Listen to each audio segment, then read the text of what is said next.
खिलाड़ियों से आज सुबह 11 बजे बात करेंगे पीएम नरेंद्र मोदी।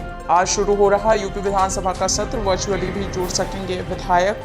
उत्तराखंड में 17 अगस्त यानी आज से 24 अगस्त तक जारी रहेगा कोरोना कर्फ्यू। राज्य सरकार का फैसला। काबुल से निकलने के लिए विमान के पहिए पर लटके गिरे 3 लोग। हरदीप सिंह पुरी बोले, अफगान में फंसे भारतीयों को निकालने का इंतजाम करेगा विदेश मंत्रालय। कांग्रेस से इस्तीफा देने के बाद सुष्मिता देव टीएमसी में हुई शामिल। आईआरसीटीसी ने रक्षाबंधन पर 24 अगस्त तक महिलाओं के लिए रेल किराए में छूट के लिए विशेष कैशबैक ऑफर कर दिया शुरू। मुंबई में सुबह 6 बजे से रात 10 बजे तक खुल सकेंगे गार्डन, मैदान और बीच। बीएमसी का फैसला। हरियाणा में नए डीजीपी पीके अग्रवाल ने संभाला कार्यभार। किसानों से की अपील, शांति से करे विरोध प्रदर्शन। चीन ने कहा अफगानिस्तान में तालिबान के साथ दोस्ताना संबंध बनाने को वो इच्छुक। और T20 वर्ल्ड कप में हिस्सा लेगी Afghanistan cricket team, media manager ने बताया।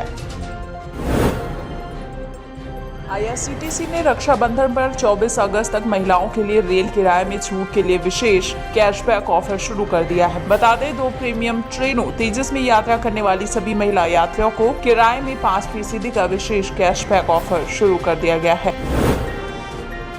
महाराष्ट्र में कोरोना वायरस के डेल्टा वेरिएंट से संक्रमित अब तक 66 मरीज मिल चुके हैं और इनमें से 5 की मौत हो चुकी है। तो दूसरी ओर मुंबई में अब सुबह 6 से रात 10 बजे तक खुल सकेंगे गार्डन, मैदान और बीच। बीएमसी ने फैसला किया है।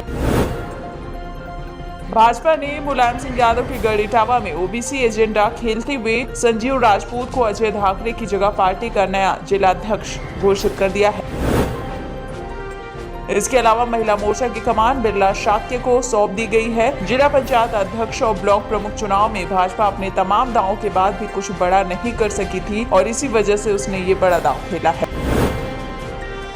2024 तक दिल्ली से मुंबई और हावड़ा के बीच 12 घंटे में तय होगा रेल का सफर। भारतीय रेल इन दोनों रूटों पर अपनी ट्रेनों की रफ्तार करीब 160 किलोमीटर प्रति घंटा तक करने की योजना में लगी हुई है। 4 महीने बाद यूपी में खुल गए हैं स्कूल। कोविड प्रोटोकॉल का पालन किया जा रहा है। थर्मल स्क्रीनिंग और सैनिटाइजेशन के बाद ही छात्रों की एंट्री कराई जा रही है। हालांकि पहले दिन स्कूलों में छात्रों की संख्या काफी कम दिखाई दी। दिल्ली एम्स के अंदर अब बनेगा छोटा फायर स्टेशन। डीएफएस ने कहा है कि आपात स्थिति से निपटने में अब नहीं होगी दिक्कत। एम्स देश का ऐसा पहला हॉस्पिटल बन गया है जिसके परिसर में एक फायर स्टेशन होगा। सीएम जयराम ने कर्मचारियों को दिया तोहफा। 6% महंगाई भत्ते की घोषणा। सरकारी कर्मचारियों और पेंशनरों को 1 जुलाई 2021 से महंगाई भत्ते की किस्त जारी होगी। हिमाचल प्रदेश में अब बीपीएल कार्ड धारकों को उचित मूल्य की दुकानों में राशन डिपो में पहले के मुकाबले रिफाइंड व सरसों के तेल में 10 से 20 व एपीएल वालों को 5 से 10% सस्ता मिलेगा। सीएम ने इसका ऐलान किया है। दूसरी ओर पंजाब में अनुसूचित जातियों के कल्याण पर खर्च उनकी आबादी के अनुपात के आधार पर होगा। इसे सुनिश्चित करने के लिए जल्द ही एक कानून बनाया जाएगा। इस दौरान संविधान के 50वें संशोधन को लागू करने की घोषणा है मुख्यमंत्री की। कैप्टन अमरिंदर ने ऐलान किया है कि 10 साल से अधिक की सेवा करने वाले सफाई कर्मियों को नियमित किया जाएगा। वहीं आंगनबाड़ी कार्यकर्ताओं और सहायकों के मासिक मानदेय को 300 रुपए से बढ़ाकर 500 रुपए करने की घोषणा की है। हरियाणा को अब अपना नया पुलिस महानिदेशक मिल गया है। आईपीएस पीके अग्रवाल अब हरियाणा पुलिस के प्रमुख होंगे। वो मनोज यादव की जगह लेंगे। बिहार के मुख्यमंत्री नीतीश कुमार ने अपने राज्य के कर्मचारियों के लिए बड़ा ऐलान किया। सरकार ने 7वें वेतन आयोग के तहत सरकारी कर्मचारियों के महंगाई भत्ते में 11% का इजाफा करने का फैसला लिया है।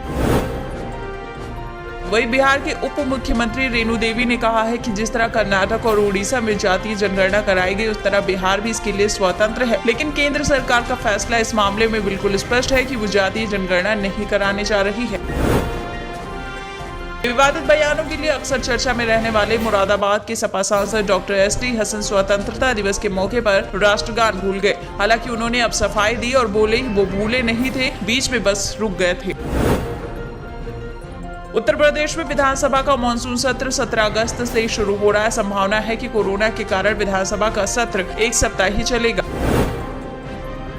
लेकिन विपक्ष ने सरकार को घेरने की पूरी तैयारी कर ली है। आज विपक्षी नेता कानून व्यवस्था के मुद्दे पर, किसानों के मुद्दे पर सरकार को आज घेरने की कोशिश करेंगे। तो वहीं सरकार विपक्ष के हमलों का जवाब देने की भी तैयारी कर रही है। पैरालंपिक में जाने वाले खिलाड़ियों से आज सुबह 11 बजे पीएम नरेंद्र मोदी बातचीत करेंगे।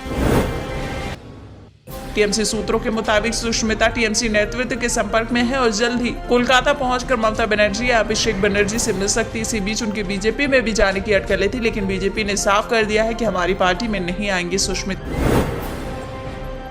दिल्ली के मुख्यमंत्री अरविंद केजरीवाल ने घोषणा की है कि आप सरकार योग को सार्वजनिक आंदोलन बनाने के लिए 2 अक्टूबर से राष्ट्रीय राजधानी के पार्कों, सामुदायिक केंद्रों और ऐसे अन्य स्थानों पर योगा क्लासेस शुरू करेगी।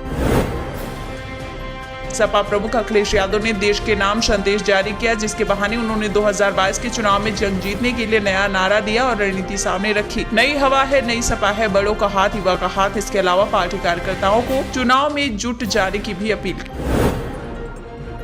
अरुणाचल प्रदेश के ईटानगर प्रशासन ने 31 अगस्त तक कोरोना कर्फ्यू को बढ़ा दिया है।